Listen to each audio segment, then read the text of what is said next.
오늘 제목 한번 같이 읽겠습니다. 사울의 인카운터.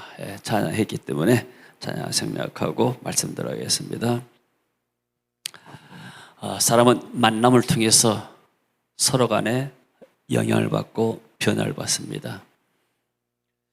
그래서 사람은 누구를 만나에 따라서 그 삶의 방향이 달라집니다. 좋은 부모를 만나면 그 인생이 좀 순탄하게 펼쳐지고, 그러나 좋은 부모를 만나지 못하고 깨어진 가정에서 이렇게 자라나오게 되면 여러 가지만 상처 가운데서 어려움을 당합니다.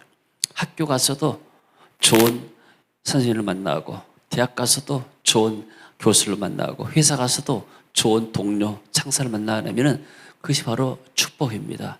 이를 그렇게 해서 만남의 축복이라고 말합니다. 사람들은 좋은 사람도 있고 만나서 해가 되는 사람도 있습니다.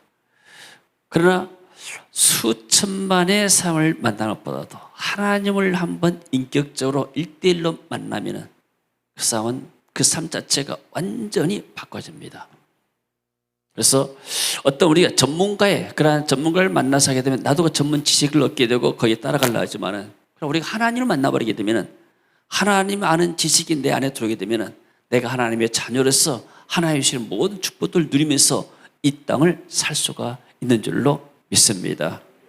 그래서 오늘은 사울이 하나님을 만났습니다.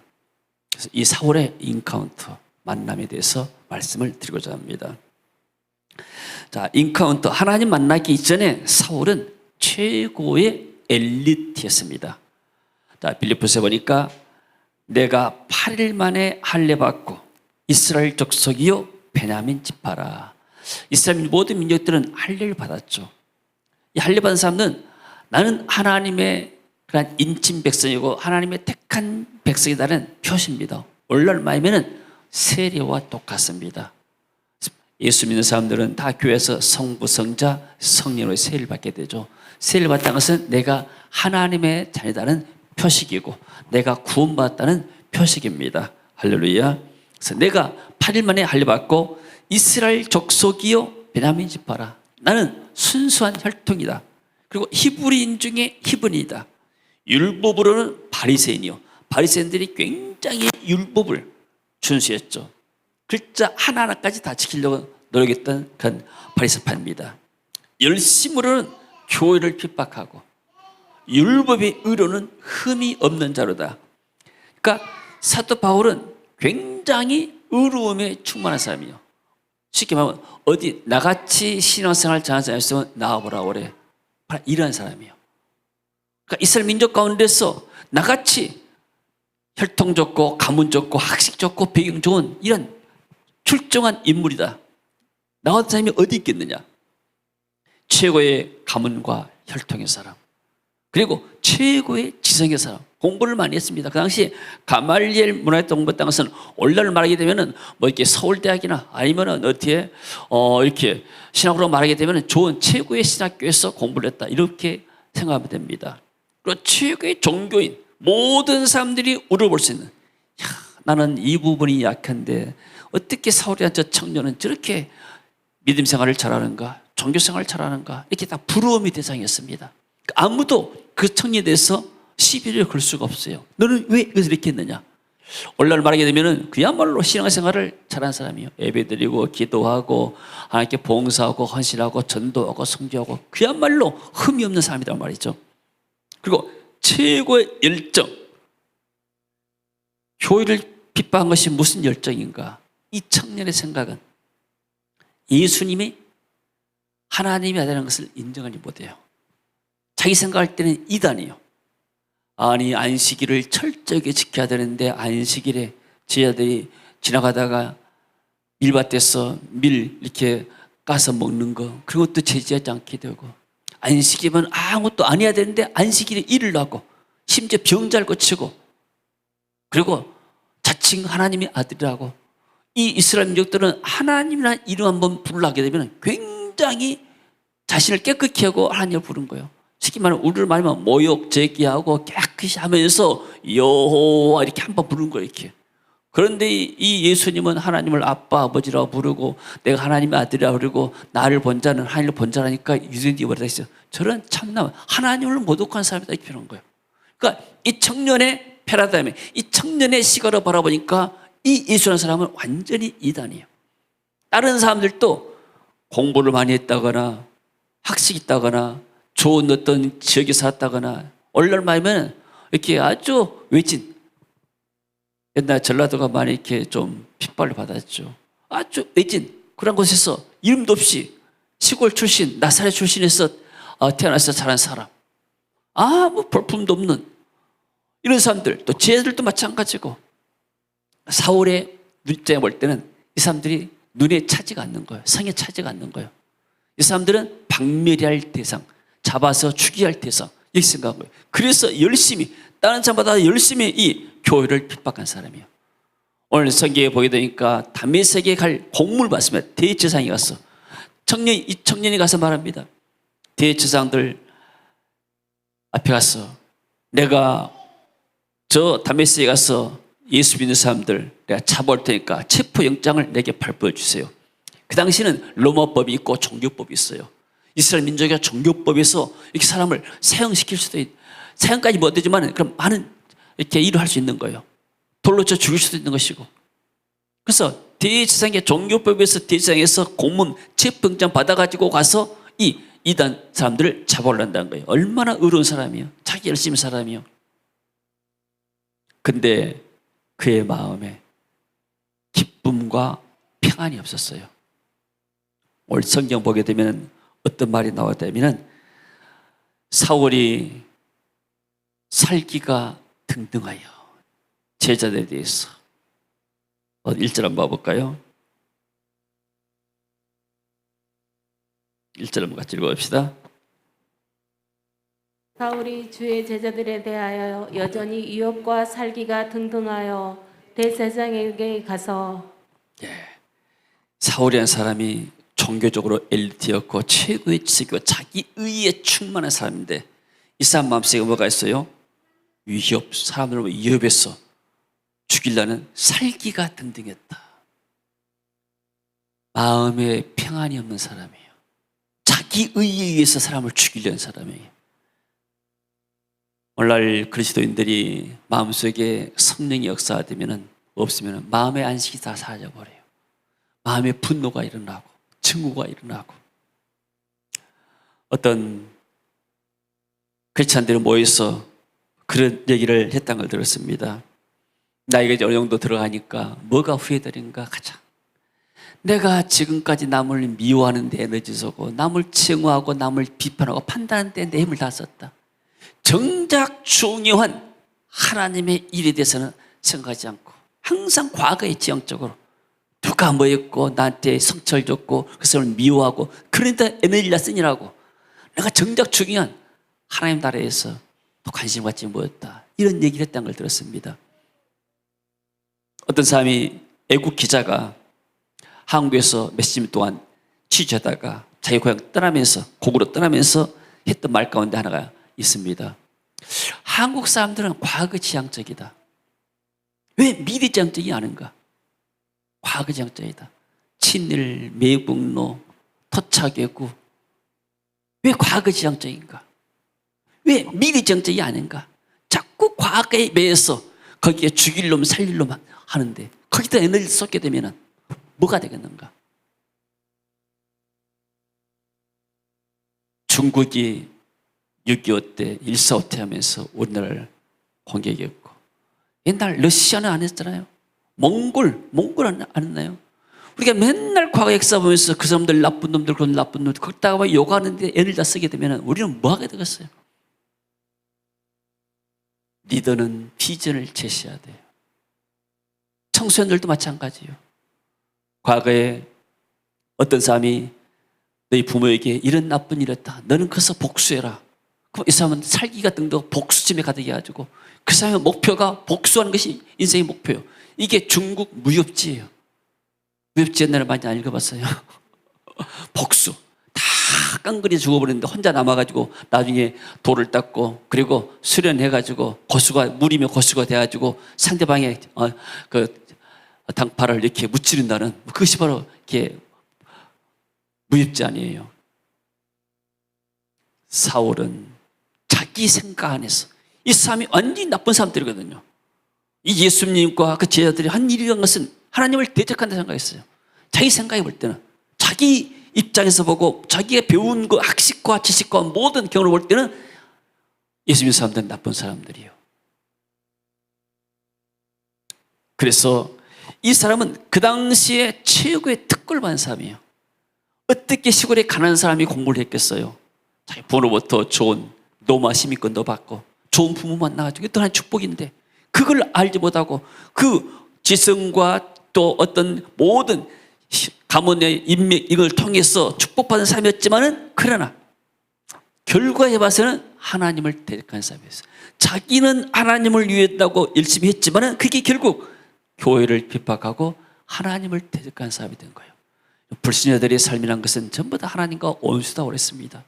그리고 정말로 교회 다니는 사람 가운데도 하나님 만나지 못하고 그 안에 어떤 자기 의로 충만하게 되면은 사람들이 이렇게 하나님을 대적하는 결과가 되고 다른 사람을 핍박하는 결과를 낳게 됩니다. 지성, 종교성, 열성이 하나님을 만나지 못하니까 결국 하나님을 대적하는 원수가 됐어요.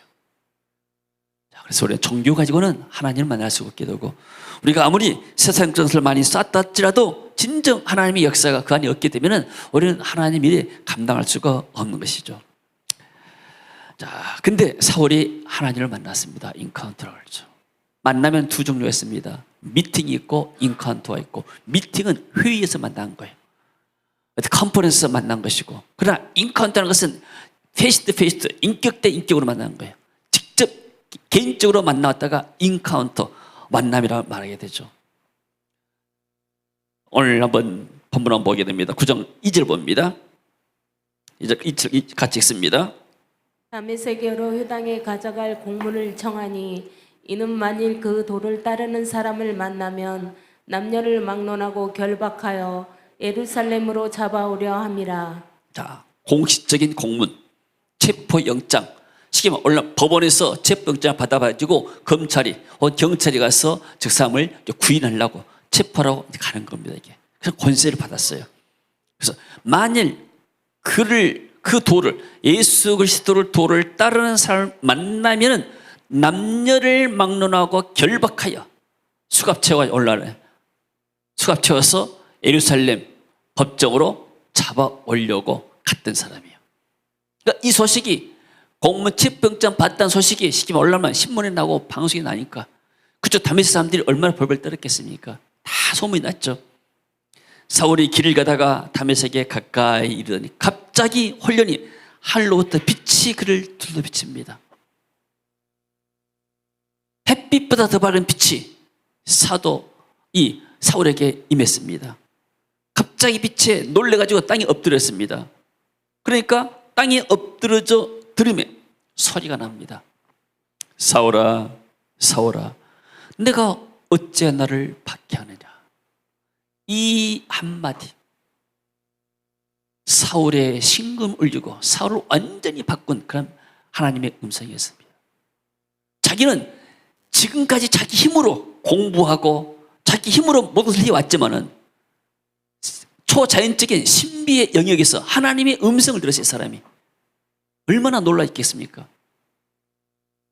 말로만 듣던 그 하나님이 실제적으로 자기 귀에 말씀하신 거예요. 여러분, 하나님이 말씀하실 때 음성이 귀로만 듣는 게 아니에요. 사람이 온 몸으로 듣는 거예요. 온 몸으로 듣는 순간에, 깨닫는 순간에 다 알아. 아, 이게 하나님의 음성이구나. 그래서 자기는 누구를 박해한 적이 없다 생각하는데, 하나님을 박해한 적이 없다 생각하는데 어떻게 그러죠? 주여 누구십니까? 만약에 사람의 음성이 있다면 당신 누구한테 나한테 시비 거는 거요? 이렇게 할 수 있겠어요. 근데 사울이 그 듣는 순간에 이게 하나님의 음성이구나. 주님, 당신은 누굽니까? 나는 내가 박해하는 예수라. 그 예수라 했을 때 한마디가 이 사람에게 충격받은 거예요. 한순간에 깨달아버려요. 내가 지금 박해하고 다른 사람들 죽이려 했던 그 예수님이 세상에 하나님의 아들이다니. 사울은요 율법학자고 사울이 신약 성경을 13권을 썼습니다. 히브리서까지 썼다 하면 14권을 썼다면 절반을 사도 바울의 힘을 빌려 썼어요. 그렇다면 모세가 창세기, 출애굽기, 레위기, 민수기, 신명기, 모세 5경 5권을 기록했다 하게 되면 가장 많은 분량을 모세가 기록했죠. 신약에는 사도 바울이 가장 많은 분량을 기록했어요. 근데 모세는 어떤 사람인가? 애굽 궁정에서, 왕궁에서 학문을 배운 사람이에요. 그 어렸을 때 배웠던 거 가지고 하나님의 성령에 감동받아서 그가 성경을 조리 있게 잘 문학적으로 이렇게 쓰는 겁니다. 마찬가지로 사도 바울도 그만큼 훈련받은 사람이에요. 그래서 하나님이 사도 바울을 통해서 이런 책들을, 서신들을 많이 쓰도록 만들었죠. 그러니까 사도 바울이 나는 내가 핍박하는 예수라는 그 음성을 들을 때 모든 것이 한순간에 깨달아버렸어요. 아, 십자가에 못 박히신 그 예수란 분이 하나님의 아들이셨구나. 그분이 피를 흘리고 산말려 벌었다는 게 사실이구나. 그분이 지금 하늘에 올라가서 내게 지금 날 만나주고 계시고 나를 인간도 하고 계시구나. 여러분, 사람은 열심히 공부하고 노력해서만이 다 깨닫는다 생각하는데 하나님의 은혜는요, 한순간에 깨달아지는 거예요. 할렐루야. 그 은혜를 받았습니다. 오늘 우리가 주 앞에 나와서 한순간, 한 시간 하나님 은혜 받은 것이 세상에서 수만의 사람을 만난 것보다 더 가치가 있는 줄로 믿습니다. 할렐루야. 하나님의 한 순간의 역사가 되면 우리 영이 바뀌어지게 되고 마음이 바꿔지게 되고 우리의 삶과 미래가 바뀔 줄로 믿습니다. 할렐루야. 그래서 가문과 혈통을 통해서 만나지 못했던 유명한 사람들을 통해서 만나지 못했던 그 주님을 직접 만났어요. 그리고 성경 지식과 종교 의식을 통해서 만나지 못했던 주님을 만난 거예요. 이 한 순간이 사도 바울의 딱 일생을 바꿔버렸습니다. 짧은 순간, 아마 짧은 그 순간이 한 10초나 됐을까요? 1분도 안 됐을 거예요. 빛을 받고 엎드려지고 주의 음성 듣고 하는 순간이, 주님과의 만남, 인카운트 1분이 이 사람의 미래를 완전히 바꿔버렸습니다. 할렐루야. 그리고 나서 자신의 생각이 무너졌어요. 자기 의가 무너졌어요. 나는 지금 내가 하는 일 옳다 생각하는데 가만히 깨닫고 보니까 이게 엄청난 하나님의 빛이구나. 하나님을 대적하고 내가 그리스도 온수로 했구나. 그걸 깨닫게 되죠. 그리고 예수님이 이단이 아니고 예수님이 주님이시구나. 하나님의 아들이시구나. 그래서 사도 바울 서신 보게 되면 나는 죄인 중에 괴수다. 내가 말할 수 없는 하나님의 은혜를 입었다. 나는 평생 죽을 때까지 이 몸을 다해서 내가 주님의 복음을 증거하겠다. 그런 각오 가지고 실제로 살아간 사람이었습니다. 할렐루야. 그래서 같이 읽어봅니다. 디모데전서 1장 15절 말씀. 빛보다 모든 사람이 받을 만한 이 말이요, 그리스도 예수께서 죄인을 구원하시려고 세상에 임하셨다 하였도다. 죄인 중에 내가 괴순이라. 아멘. 그가 과거에 예수를 핍박했고 다른 사람이 앞장서서 자기가 앞장서서 예수님 사람을 죽이려 했던 사람이기 때문에 죄인 중에 내가 두목이다. 그러나 모든 사람이 이 말씀을 받아야 된다. 예수 그리스도께서 죄인을 구원하시려고 세상에 오셨다. 할렐루야. 아멘. 그래서 그 후에 삶의 이상이 바뀌었습니다. 과거의 육신적인 모든 자랑들을 배설물로 얘기됐죠. 자, 그러나 무엇이든지 내게 유익하던 것을 내가 그리스도를 위하여 다 해로 여길 뿐더러. 그 다음에 봅시다. 그리고 율법의 의를 버렸습니다. 믿음으로 의롭다함을 받는 은혜를 자랑했죠. 같이 읽어봅니다. 3장 9절. 그 안에서 발견되려 함이니 내가 가진 은혜는 율법에서 난 것이 아니요 오직 그리스도를 믿음으로 말미암은 것이니 곧 믿음으로 하나님께로서 난 의라. 과거에는 자기가 난 율법을 다 지킨 사람이다. 그런 눈으로 사람 바라보게 되면 너는 쉽게 말하면 주일도 잘 안 지키고 너는 기도도 잘 안 하고 너는 이렇게 봉사도 안 하고 너는 뭐냐 이런 식으로 이렇게 따지는 것이 말하면 오늘날 따게 되면, 자, 우리가 교회 안에서 이렇게 여러 성도들이 만나서 이렇게 같이 공동생활을 하게 됩니다. 예배도 때문에 공동 이렇게 생활이잖아요. 하나님 앞에 같이 예배드리고 같이 교제하고 같이 봉사하고 같이 섬기게 되고, 그러면요 다 사람들은 각자의 다 이렇게 성향이 다릅니다. 생각이 다르고 말이 다르고 또 얼굴색도 다르고 모두 달라요. 내가 기준이 아니에요. 그러면 우리는 어떤 마음, 그리스도 마음을 갖는 마음. 그리스도 마음은 이렇게 어떤 사람이 다 포용할 수 있는 마음이 돼야 돼요. 할렐루야. 그런데 내가 어떤 고정관념이 있게 되면은, 교인들이 있게 된다, 이렇게 하게 되면 그 관념으로 바라보게 되면은 다른 사람이 마음에 들지 않아요. 그럼 뭐예요? 계속 비판하고 비난하는 거예요. 그러면 사람들이 있을 수가 없는 거예요. 그래서 우리 성도들이 하나님의 은혜를 받고 나서 뭐가 바뀌어야 되는가? 생각 자체를 바꿔야 되는 거예요. 내 생각이 다 옳은 것이 아니다. 한번 따라합시다. 내 생각이 다 옳은 것은 아니다. 아멘. 우리 전라도 사람들의 생각과 경상 사람의 생각과 충청 사람의 생각이 다 달라요. 또 여러 지역마다 다 색깔들이 다 있습니다. 또 생각이 다른 것이 뭐냐면 세대 간의 또 생각도 달라요. 우리 60대의 생각과 지금 10대의 생각과 생각이 달라요. 차이가 나는 거예요, 이게. 왜? 그들이 살아왔던 환경이 다르기 때문에, 그들이 쓰는 언어가 다르기 때문에 다 차이가 나는 것입니다. 그걸 다 세대 차이라고 말하게 되죠. 그럼 그 차이를 우리가 인정을 해야 되는데, 그걸 인정하지 못하게 되면 자꾸자꾸 내 기준에서 사람들을 이렇게 얽어매는 거예요. 그럼 사람들이 이렇게 힘들어하죠. 그래서 사도 바울이 뭘 버렸습니까? 자기의 율법으로서 난 의. 자기는 율법으로 지킨다 하게 되면 자기는 충분히 100점 맞을 자격이 있는 사람이다, 이렇게 말하는 사람이죠. 그러나 내가 어렵게 되는 것이 하나님의 은혜로 된 것이다. 그리스도로 믿음으로 난 것이다. 그래서 의인은 믿음으로 말미암아 살리라. 할렐루야. 그리고 자기는 부름의 상을 쫓아서 간다 했죠. 하나님이 위에서 부르신 부름의 상을 위하여 쫓아간다. 우리 빌립보서 3장 한번 7절 8절 한번 띄워보세요. 사도 바울이 자기가 빌립보 교인들에게 하는 말들인데, 그러나 내가 무엇이든지 내게 유익하던 것을 내가 그리스도를 위하여 다 해로 여길 뿐더러 또한 모든 것을 해로 여기면 내 주 그리스도 예수를 아는 지식이 가장 고상하다. 최고의 지식이다. 하나님 아는 지식이 최고의 지식이야. 할렐루야. 옛날에 중세시대 때는 그야말로 기독교가 굉장히 우세했던 시대입니다. 우리가 세계사를 공부하다 보게 되면 중세시대 때 교황의 권력이라는 것이 얼마나 큰지, 교황이 한 나라의 왕을 세우기도 하고 폐하기도 해요. 카료사의 권력이라 해가지고 독일 황제를 폐해버렸어요. 독일 형제가 이제 교황 앞에 와서 무릎 꿇고 며칠 동안 막 빌고 그랬습니다. 지금은 우리가 상상이 안 되죠. 그만큼 로마의 그런 교황권이 힘이 있고 권력이 있었어요. 한 나라의 왕을 뒤집을 수도 있게 되고 세울 수도 있는 그런 권세가 있었다니까요. 그만큼 교회가 권력이 있다 보니까 나중에 사람들이 타락해서 결국 이제 개신교가 나오게 됐는데, 성경을 펴놔요. 자, 철학이 쉽게 말하면 철학도 신학을 넘까지 못해요. 그러니까 스콜라 철학이라는 것은 뭐냐면 철학과 신학이 합해져서 만드는 겁니다, 이게. 그러니까 철학은 신학의 신유다. 사람들이 이렇게 표현했어요. 그러니까 뭐냐? 한마디로 하나님 안지기 최고의 지키다, 그 말이에요. 그만큼 자긍심이 가졌어요.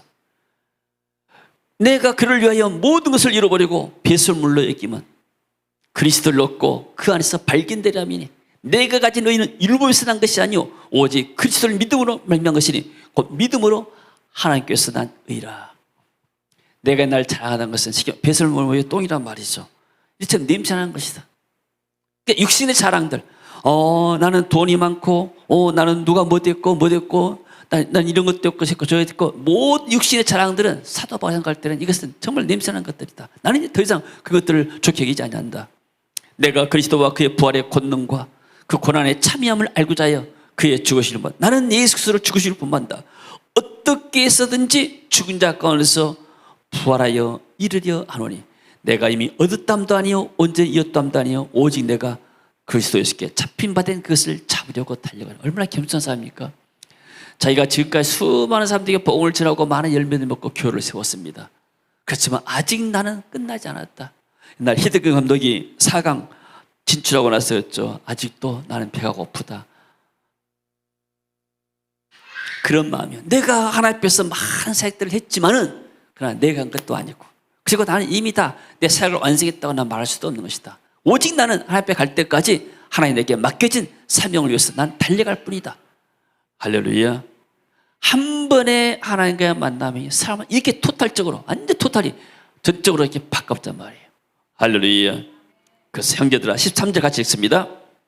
형제들아, 나는 아직 내가 잡은 줄로 여기지 아니하고 오직 한 일, 즉 뒤에 있는 것은 잊어버리고 앞에 있는 것을 잡으려고 푯대를 향하여 그리스도 예수 안에서 하나님이 위에서 부르신 부름의 상을 위하여 달려간다. 형제들아, 나는 아직 내가 완전히 이뤘다고 생각하지 않는다. 나 뒤에 있던 것들은 다 잊어버린다. 잘했던 것도 잊어버리고 못했던 것도 잊어버린다. 할렐루야. 여러분, 우리 과거에 매여 살지 맙시다. 과거를 다 찾아올 때는 잊어버립시다. 그리스도의 보혈로 덮어버린 거예요. 잘했던 것도 잊어버리고. 왜? 잘했던 걸 자꾸 생각하면 사람들이 교만해져요. 내가 했나? 이런 사람이다. 못했던 것만 자꾸 생각하면 사람이 낙심이 돼요. 그러다 보면 과거에 매서 앞으로 나갈 수가 없는 거예요. 모든 힘과 에너지를 갖다가 내가 미리 어떻게 어떠하게 하나님을 할 것인가, 여기에 초점 맞춰주고 힘을 써야 되는데 거기다 힘쓴 것이 아니고 자꾸 남을 미워하고 거기다 에너지 쓰고 남을 정지하고 비난하고 그러다가 에너지를 다 쏟아붓는 거예요. 여러분, 우리 그리스도인들은 나라의 대통령을 위해서 기도해야 되고 나라의 군인들과 경찰을 위해서 기도해야 할 줄로 믿습니다. 여여가지 마세요, 여러분들. 모든 사람들이 다 이렇게 내 마음에 든 게 아니에요. 저는 어떤 사람이 대통령이 되든지 간에 그 정부 안에서는 물론 대통령이 판단을 잘못해서 우리의 마음이 맞지 않는 것도 할 수 있죠. 그러나 대통령이 무너져 버리게 되면 나라가 무너지는 거예요. 그 임기 동안에는 하나님 어떻게든지 그 사람 붙잡고, 통치권자이기 때문에 그 사람 붙잡고 이러잖아요. 욕할 필요가 없는 거예요. 그 욕할 에너지가 있다고 우리가 나라를 위해서 기도해야 되는 거예요. 어떤 분이 와서 그렇습니다. 세계 변기는 나라와 민주를 위해서 기도한다. 그렇습니다. 우리 교회는 나라와 민주를 위해서 기도해야 됩니다. 나라가 없고 국가 없으면 어떻게 교회가 존재합니까? 북한 봐보세요. 어떻게 교회가 존재합니까? 할 수가 없는 거예요. 나라가 안보가 더 중요한 거예요. 여러분, 경제보다 더 중요한 것이 안보예요. 아멘. 그래서 나라를 위해서 기도해야 되는 거예요. 그리고 유정자를 위해서 기도하라고 그랬습니다. 왜? 우리가 편안히 살기 위해서. 그리고 나서 마음에 안 들면 우리가 투표 가서 그때 가서 심판하면 되지. 지금부터 막 욕하고 그럴 필요가 없는 거예요. 아멘. 거기다 에너지 쏟으면 안 돼요. 그 에너지 갖다가 하나님, 우리나라 민족을 불쌍히 계시고. 저는 정말 나라를 위해서 기도합니다. 그래서 주일 예배 때도 항상 나라를 위해서 기도하라고 하잖아요. 왜요? 나라가 평안해야 돼요. 할렐루야. 그래야 우리가 신앙생활하고 복을 전할 수가 있는 겁니다. 그래서 과거에 잘했던 모든 다 잊어버리고 앞에 있는 것을 향하여 하나님, 이번 주간에 내가 어떤 일을 할까요? 올해는 내가 어떤 일을 할까요? 하나님, 내년에는 어떤 일을 할까요? 자꾸 미래장적인 삶이 될 때 하나님이 그런 삶을 들어 쓸 줄로 믿습니다. 아멘. 그래서 표대를 향하여 저 목표를 향해서 하나님이 나를 부르신 그 목표에서 달려간다. 오늘도 할렐루야. 자, 그래서 사도 바울이 부름의 상을 위해서 달려갔습니다. 우리 세계 비전교회도 하나님이 우리를 위해 우리에게 주신 부름의 상이 있습니다. 너희 교회가 이 세상에서 이런 일을 감당하게 되면 하나님이 하늘나라에서 영원한 이런 상급으로 너희들에게 보상할 것이다. 할렐루야. 나는 또 우리는 이 사실을 믿습니다. 우리는 하늘의 시민권을 가진 자로서 그리스도를 바라보는 삶이 되할 줄로 믿습니다. 빌립보서 3장 20절 읽습니다. 그러나 우리의 시민권은 하늘에 있는지라 거기로부터 구원하는 자 곧 주 예수 그리스도를 기다리노니. 할렐루야. 여러분, 우리의 시민권이 하늘나라에 있습니다. 우리는 이중 국적자입니다. 대한민국 국적도 있고 하늘나라의 시민권도 있고, 육신적으로는 내 생명이 있는다는 우리는 대한민국 땅에 살면은 대한민국 시민권자, 죽고 나면은 하나님의 영원한 나라에 우리의 시민권자가 된 줄로 믿습니다. 천국의 시민권자 되면 천국의 모든 것들 다 공짜로 프리로 누릴 수가 있는 거예요. 할렐루야. 여러분, 학생들이 외국인으로 가게 되면 학비가 온전히 다 내야 되는데 그 시민권자들은 대학의 학비는 50%만 내더라고요. 보니까 외국인들 더 많이 내고, 시민권자 되면 많은 혜택이 있는 겁니다. 우리는 하나님 나라의 시민권자예요. 할렐루야. 그래서 하나님 나라의 기업이 전부 다 우리 것이 된 줄로 믿습니다. 문제는 뭐냐면 내가 이 땅에서 주님과 복음을 위해서 힘없고 내가 하나님께 드렸던 모든 것들이 다 하나님 나라의 환전이 돼가지고 그게 우리의 상급이 되고 우리의 영광의 멸관이 될 줄로 믿습니다. 사도 바울은 우리의 시민권이 하늘에 있는 것이다. 그래서 내가 거기로부터 구원한 자 예수 그리스도를 내가 기다린다. 주님이 재림 때 우리를 영원한 하나님 나라로 인도할 줄로 믿습니다. 신약 성경의 기록자 최초의 이방 선교사 최고의 사도가 되었습니다. 한 번의 만남이 이 청소년 때 한 번의 만남이 그들의 삶을 변화시키는 거예요. 저도 청년의 때 예수님 만나서 이렇게 목사까지 된 사람입니다. 그러니까 우리 후대들 청년들이 대단히 중요한 거예요. 그리고 청년 때 한 번 만났다 해서 다 끝난 것이 아니고 그 만남이 시초가 되는 거예요. 사도 바울도 한 번 만나고 끝난 것이 아니고 사도 바울도 예수님 만나고 나서 그가 다메섹 가서 또는 어디 가서 훈련받고 기도하고 그런 과정이 다 있었습니다. 그랬더니 준비되니까 하나님이 이 사람을 이렇게 아름답게 쓰신 줄로 믿습니다. 자, 결론입니다. 자, 만약 사울이 주님을 만나지 못했다면 그의 인생이 어떻게 막을 내렸겠습니까? 평생에 예수 사람들 잡아 죽이려고 살기가 등등해서 하루도 편히 발 뻗고 잘 날이 없을 거예요. 마음속에 분노가 심하니까 영들 다 잡아 죽여야 되는데 교회를 박멸해야 되는데 전부 다 하는 것들이 본인의 마음에 행복이 없고 그리고 아마 일찍 죽었을 거예요. 마음에 분노와 스트레스가 많다면 에너지를 다 쏟게 되면 사람이 빨리 죽게 되어 있습니다.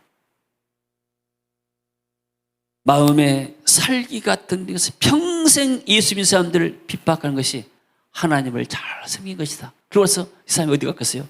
지옥 갔을 거 아니에요. 일생을 사단에 의해서 하나님을 정리로 대적하는 삶을 살다가 구원을 받지 못했을 거예요. 그러나 하나님이 사도 바울을 택했습니다. 그렇게 하나님이 훈련시켜 놓고 나서 이 사람을 택해가지고 이 사람을 통해서 이방 땅에 최초의 선교사가 되게 만들고 그리고 저 로마에 가서 보부장하게 만들고 그가 그 감옥에서 갇혀서 교회에게 편지 썼던 것들이 성경에 채택이 돼가지고 오늘날 성경에 지금 신약성경에 들어왔지 않습니까? 그가 주님을 만남으로 기독교 역사에 정말로 위대한 인물이 된 거예요. 할렐루야. 그리고 늘 성령의 충만한 삶을 살았습니다. 늘 성령의 인도를 받았고 성령의 충만을 받으라. 오직 성령의 충만을 받으라. 세상 것에 취하지 말고 오직 성령의 충만을 받으라고 말씀했죠. 그리고 복음을 위해서 온전히 그 삶을 드렸습니다. 할렐루야. 여러분, 저와 여러분이 이 땅에 살아가면서 잠시 우리는 살다갑니다. 아멘. 마음은 청년 같은데 벌써 우리가 교회를 개척한 지가 30년이 됐잖아요. 처음에 92년도에 교회를 개척할 때 다 우리 장로님도 청년이었고 저도 청년이었고 우리 아이들이 4살, 5살 때였는데 지금 다 30대가 넘어가지고 이렇게 결혼하고 살잖아요. 세상은 잠깐이에요. 남는 게 뭐가 남는가? 믿음으로 행했던 일들. 그러니까 감사하게도 하나님께서 그래도 우리 지배수를 통해서 우리 교회를 통해서 이런 회의 사역자들을 모아가지고 훈련시켜 나가니 너무나 감사합니다. 근데 이분들이 와가지고 이 짧은 기간 동안에 한 열흘 동안에 놀라운 하나님을 다 만나고 가요. 다 음성을 듣게 되고 그리고 가서 열매를 맺게 됩니다. 그것이 바로 우리의 상급이 될 줄로 믿습니다. 왜요? 우리가 그분들을 위해서 기도했고 그분들을 위해서 우리가 숙소를 제공하고 차량을 제공하고 음식을 제공하고 그분들의 편의를 다 돌보고 그분들 사랑을 높아서 뵀잖아요. 그것이 바로 주님을 우리가 섬기게 된 줄로 믿습니다. 주님께서 그랬잖아요. 내가 옥에 갇혔을 때 너희들이 와보았고 헐벗을 때 너희들이 먹었고 내가 나그네 됐을 때 너희들이 대접하지 않았느냐.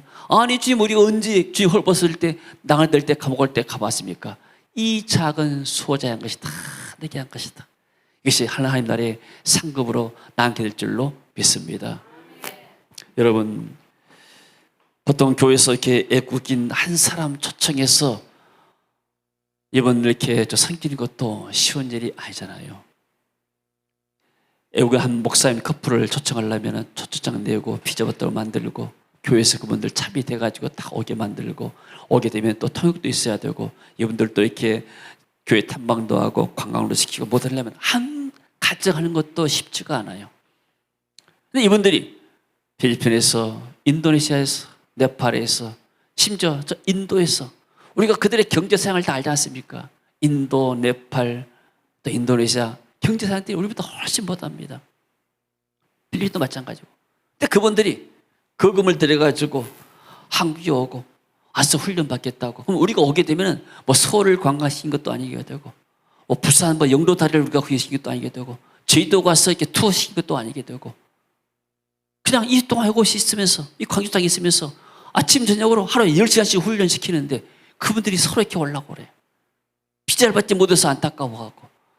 이게 어떻게 사람이 힘으로 이렇게 되겠습니까? 하나님의 역사인 줄로 믿습니다. 이 한 분들이 와가지고 하나님의 은혜를 받고 나게 되면 그 한 분들 통해서 가정과 교회와 지역과 민족의 큰 역사가 이루어진 줄로 믿습니다. 지난번에 그 인도의 소노 목사님 부부하고 딸하고 왔잖아요. 셋이 와서 우리 안곤산 주에서 머물렀었는데, 이번에 이제 7명, 같이 그 팀이 이제 7명이 됐어요. 세상부터 이제 7명이 오게 됩니다. 이분들은 보니까 교회가 막 1000명 이상 모여요. 천막교회 만들어가지고. 그런데도 이분들이 또 그분들 사역 영상을 저한테 보내요. 사진 찍어가지고. 근데 이분들이 가서 기도하면 줄줄이 다 막 쓰러지는 거예요. 막. 능력 사용하게 되고, 사람들이 와서 막 병도 낫고 막 그런 능력자예요. 이분들이 와가지고 우리보다 능력이 더 많을 것 같은데 이분들이 와서 훈련 받겠다는 거예요. 왜 뭐예요? 이곳에 하나님의 역사가 있기 때문에, 이곳에서 하나님을 새롭게 만나기 때문에, 또 새로운 역사들이 나타나기 때문에. 그래서 이분들이 온 거래 하면은 한번 간증을 들어볼래요. 비전을 끝나서 어떤 역사가 일어났는가. 네팔에서도 지난번에 10월 달에 그렇게 올라있는데 못 왔는데 이번에 비자를 받았어요. 7명이. 네팔 대사관에서 전화가 왔어요. 이분들이 이렇게 비자를 신청했는데 어떻게 되냐고. 그래서 설명하고, 또 그래서 그분들이 서류를 좀 보관해가지고 이분들이 확실하게, 왜냐하면 이주에서 온 사람들이 많기 때문에 확실해서 다시 좀 이렇게 보내달라고 해서 우리가 보냈더니 또 감사하게도 그 대사관에서 비자를 내줬어요. 이런 분들이 비자 받아고 온다는 것이 쉬운 일이 아니지 않습니까? 그래서 우리는 정말로 이분들을 맞이할 때 한 분 한 분이 하나님이 보낸 천사구나, 이분들이 주님이구나, 이런 마음 가지고 우리가 섬기게 되면 이 모든 것들이 다 우리의 상급이 되고 축복이 되고, 그분들이 인카운터 끝나고 나서 현장 가서 사역에서 열매 맺은 것들을, 그 지분을 우리가 같이 갖게 될 줄로 믿습니다. 할렐루야. 투자하고 똑같은, 하나님 나라 투자한 게 우리가, 하나님 나라 투자하게 되면 30배, 60배, 100배요. 세상 주식에 투자하고 코인에 투자하게 되면 이게 말해봐야 100% 되지 않습니까? 100% 못 되지 않습니까? 그러다 리스크 있어가지고 날릴 것도 많고, 많은 사람들이 주식해 가지고 땄던 사람보다도 손해보고 망한 사람이 많잖아요. 그러나 하나님 나라에 투자한 것은 결코 헛되지 않습니다. 우리가 조문과 동록이, 도둑이 구멍 뚫지도 못하게 되고, 하나님 주신 거 우리가 감사한 마음으로 정말 여러분들이 이렇게 예전처럼 같이 섬기게 될 줄로 믿습니다. 하나님이 여러분을 특별히 사랑하셔가지고 이 비전을 같이 동참하게 만든 줄로 믿습니다. 여러분들이 힘이 들고 수고하지만 그러나 이것이 결국은 우리의 상이 될 줄로 믿습니다. 마라톤 하는 사람들이 42.19km를 가려면 얼마나 힘이 듭니까? 끝까지 완주하는 것은 뭐예요? 끝까지 완주하다 보게 되면 마지막에 상이 있기 때문이에요. 할렐루야. 같이 한번 읽습니다. 마가복음 10장 29절 30절 말씀. 예수께서 이르시되 내가 진실로 너희에게 이르노니 나와 복음을 위하여 집이나 형제나 자매나 어머니나 아버지나 자식이나 전토를 벌인 자는 현세에 있어 집과 형제와 자매와 어머니와 자식과 전토를 100배나 받되 박해를 겸하여 받고 내세에 영생을 받지 못할 자가 없느니라. 아멘. 자, 버린단 말은 솔직히 우리가 하나님을 섬긴다 그 말이에요. 그것을 보다 더 귀하게 여기고 그걸 희생해 가면서, 그래서 현세에서 집과 형제와 자매와 어머니와 자식과 전토를 100배나 받고 대신에 박해가 있다, 우리 희생이 있다 그 말이에요. 그러나 이 희생이 우리의 상급이 돼요. 내세 영원한 생명을 얻지 못할 자가 없다. 영생을 가진 사람들은 이런 일을 너희 감당할 것이다. 할렐루야. 하나님께서 그 은혜를 이번에도 줄 줄로 믿습니다. 할렐루야. 그리고 이분들이 와가지고 우리 성도님들이 섬겼던 것들, 식당에서 이렇게 일하면서도 이렇게 땀 흘리고 하면서도 그 인상 쓰지 않냐고 항상 웃는 얼굴로 그런 것들을 보고 이걸 감동받아요. 그리고 또 이렇게 청소하고 뭐 것들 다 보면서 아, 저분이 어떤 분인데 막 이렇게 청소도 하고 뭣도 하고 섬기는 것이구나. 이런 것들이 다 하나님의 사랑을 우리가 그들에게 전달하는 것으로 믿습니다. 이분들이 다 하나님의 사람들이기 때문에 놀러 온 관광객들이 아니기 때문에 하나님이 입고나게 되면 하나님 나라에서 그 일들을 감당하게 될 줄로 믿습니다. 주님 감사합니다. 우리에게 또 글로벌 시전스키라는 이러한 좋은 학교를 주시고 이 학교를 통해서 또 해외에 수많은 사역자들이 와서 은혜 받고 훈련받을 수 있는 기회를 주심을 감사합니다. 이번에도 하나님께서 또 보내는 귀한 주의 종들 오는 길 보혈로 덮으시고 천군 천사를 통해 지키시고 저들의 가정과 새 현장을 천사를 통해 지켜 주옵소서. 이분들이 오셔서 사울이 하나님을 만난 것처럼 이곳에서 하나님을 새롭게 만날 수 있는 은혜를 베풀어 주옵소서.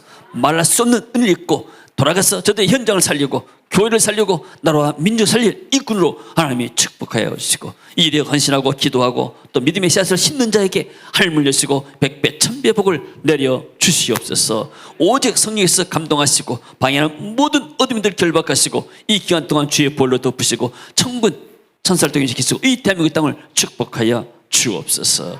주 예수 그리스도 이름으로 기도하옵나이다. 아멘. 자, 이렇게 해서 찬송하고